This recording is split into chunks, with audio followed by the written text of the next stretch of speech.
Hello, my high-achieving, servant-hearted friend. Welcome to another episode of the Grace-Filled Leader Podcast. I know that you're tired of feeling overwhelmed, tired of feeling exhausted, tired of feeling like you can't keep your head above water. You want to have more time to be present and enjoy life. You want to feel fulfilled and you want God to be the center of it all, but you don't know where to start or who to trust. I have a solution for you. Christian life coaching changed my life and it can change yours. Head right now to gracefilledleader.com to learn more. That's gracefilledleader.com. But then, come right back here because today I am talking about a topic that seems like it should be obvious common sense, but it isn't for everyone, and probably not even most. And I'm going to go out on a limb here, but I think it's especially difficult for us as women. I see it in relationships, and I definitely see it in the workplace.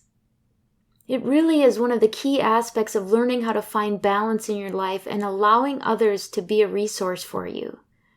Sometimes we set a lot of expectations in our head, but we aren't so good about clearly expressing them and truly asking for what we need. That can lead to a whole lot of disappointment and overwhelm as a partner and as a leader. I'm going to share 5 tips for getting more of what you need from the people in your sphere of influence, whether that's your spouse, your friend, your mother, your leader, or the people you lead. Welcome to the Grace-Filled Leader Podcast. Do you want better work-life balance? Do you get stuck in patterns of perfectionism and people-pleasing? Have you always been an overachiever but never really feel good enough, no matter how much outward success you achieve? Do you want more time for the things that matter most? Hi, I'm Tanya, a wife, mom, leader, certified Christian life coach, and Jesus lover. For most of my life, I tried to find worthiness through achievement. But no matter how hard I worked or how much I achieved, I never felt like I was enough. I was left burned out, empty, and exhausted. I had no time or energy for myself or my family. I needed balance. I needed peace. My life changed when I finally started to live like an unconditionally loved daughter of the King, saved by grace. This faith-led podcast will teach you time management, self-care routines, and practical leadership strategies to help you navigate life and leadership. If you're ready to become fueled by grace and free from people-pleasing, if you're ready to multiply your time and impact as a Christian woman in leadership, this podcast is for you. Unbutton your blazers and roll up your sleeves, sister friends. It's time to get after it. Hey, I am calling all Christian sister friends out there. I am so excited to tell you about an event that's coming this November. Her Renewed Strength Co. is hosting a virtual women's conference for all women of faith. It's 100% free, and we want you there. The Renewed Conference is a virtual experience that exists to empower and equip Christian women to know God more and have boldness in their faith. If you want to grow in your walk with the Lord, if you want encouragement and practical guidance that will help you live out your calling, or if you just want to be healthier and simply enjoy a lifestyle that aligns with your faith as a Christian woman, this week-long virtual conference experience is for you. Click on the link in the show notes to register for free. The first sessions go live Monday, November 6th and continue through Friday, November 10th. Don't wait to grab your slot. All right, you need to turn up the volume if you have ever found yourself thinking or saying, I shouldn't have to ask. He should just know. Oh, I know you're out there. Don't you think I don't hear you thinking, yeah, well, he should. I was just having this exact conversation with my daughter as she was frustrated with her partner. She is really busy in medical school full-time, and prior to starting medical school, she had told him that she would need some extra help around the apartment. Well, let's just say he doesn't quite see what needs to be done from her standpoint unless he is told. She was so frustrated because she was feeling hurt and upset that he doesn't just know that he should do the dishes or cook supper sometimes, that if he really cared about her, he would do those things without being asked. Oh, sweetie, yes, it might be true that some people just know and do those things without being asked, but I have never known a life in which that has been a reality for me. I clarified and I asked, well, does he do the things willingly if you ask? Well, yeah, I guess, most of the time.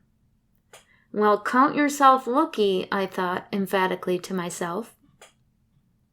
Okay, and let me ask you, I said, do you spend more energy getting frustrated and upset that something isn't done, that you thought he should just know to anticipate and do without being asked?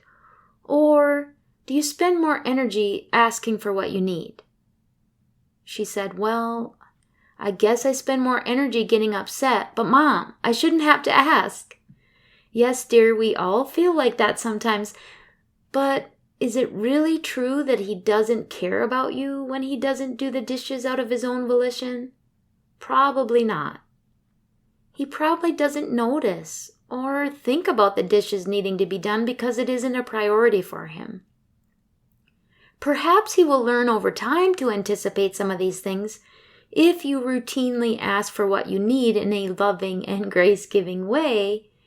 But in the meantime, save yourself some sorrow and just ask for what you need. Meanwhile, I'm thinking, Tanya, you need to take your own advice. It isn't fair to expect something if you haven't made your expectations clear. My son is a perfect example of a young man who just will likely never be good at anticipating the needs of others without being told. He is on the autism spectrum, very high functioning, but he is very literal and is not at all anticipatory. I have told him nearly every day of his life to take his dirty dishes from the table to the sink, and yet I cannot be certain that he will do this without being asked, to this day, 22 years later. Most of the time, I still have to lovingly remind him. If he's home alone for the weekend, there could be a mountain of dirty dishes and a dishwasher full of clean dishes. But if I actually want to come home to clean dishes, I need to specifically ask him to unload the dishwasher and reload and run it with the dirty dishes. It isn't that he doesn't love me enough to do the dishes without being asked. It is truly that he doesn't even think about it, and it's not a priority for him. He is perfectly content to live in squalor, as is my husband. I used to get so upset when I'd come home after being gone and find the messes everywhere. I hadn't asked the men in my life to pick up after themselves, do the dishes, etc. I just thought they should know, and they should do it if they cared about me and respected me and all that I do on a regular basis. Well, guess what? I spent a lot of years wasting time being angry about unmet expectations that I had never specifically communicated.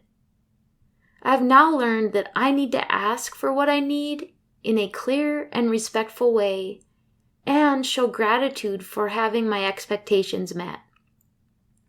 I may not even get what I need if I ask for it, but I certainly am unlikely to get it if I don't ask and if I'm not specific. And I've learned that I need to create a safe space to fail sometimes, because I do. Even when I ask or communicate a need or an expectation, sometimes it goes unmet, but not necessarily out of malintent. Sometimes it's just forgotten or something else takes priority. I can save myself a lot of grief if I learn to accept that sometimes that will happen and it does not serve me well to lay a guilt trip or get angry.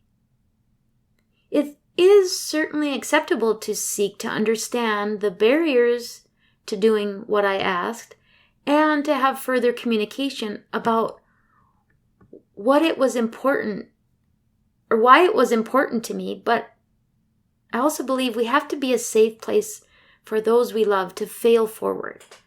If not, they will never respond from a place that seeks to honor and respect us through their actions. They'll either function in fear or in rebellion. This principle is really applicable to our professional lives too. I have fallen into the trap of having expectations for my leaders or for my direct reports without communicating my expectations clearly. Now, some people will innately do or say things in a way that I would expect without needing a lot of direction. That's just their nature of being. However, some most definitely will not unless I communicate clearly my needs or expectations. I was mentoring someone recently, and it became clear to me that I need to lead and mentor this person differently than I typically would, based on how they receive information. Where I thought I was being fairly clear in my communication and expectations, there was still a degree to which I wasn't. I was allowing some level of subtlety and expecting to see things that I had not very clearly defined.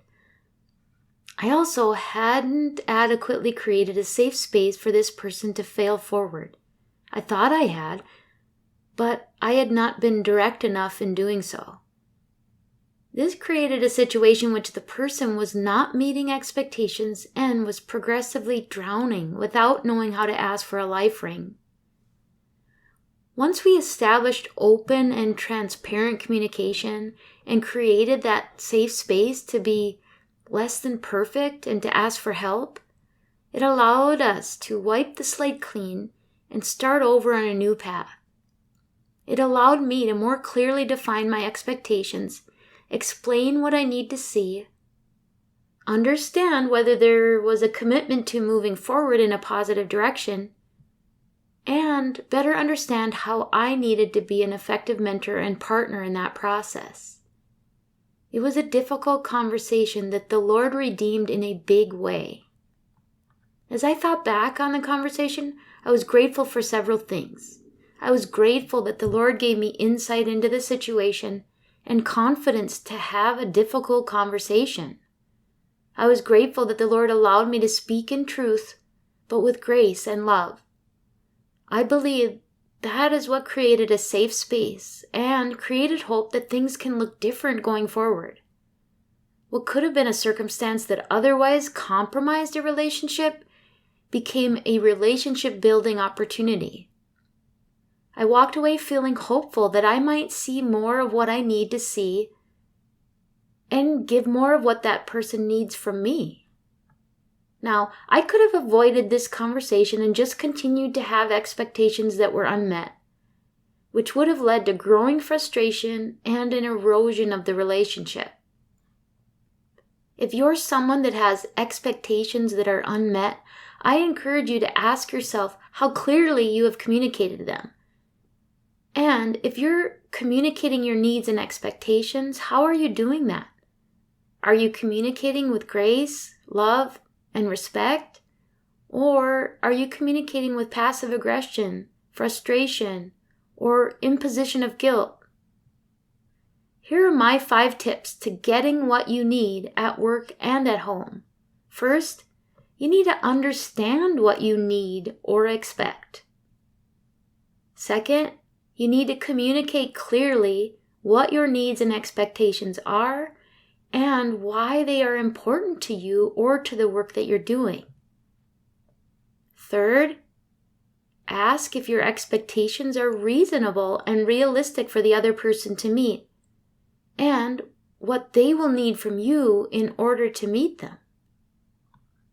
Fourth, ask for a commitment from the other person. And finally, respond with gratitude when the expectation is met and grace when it is not.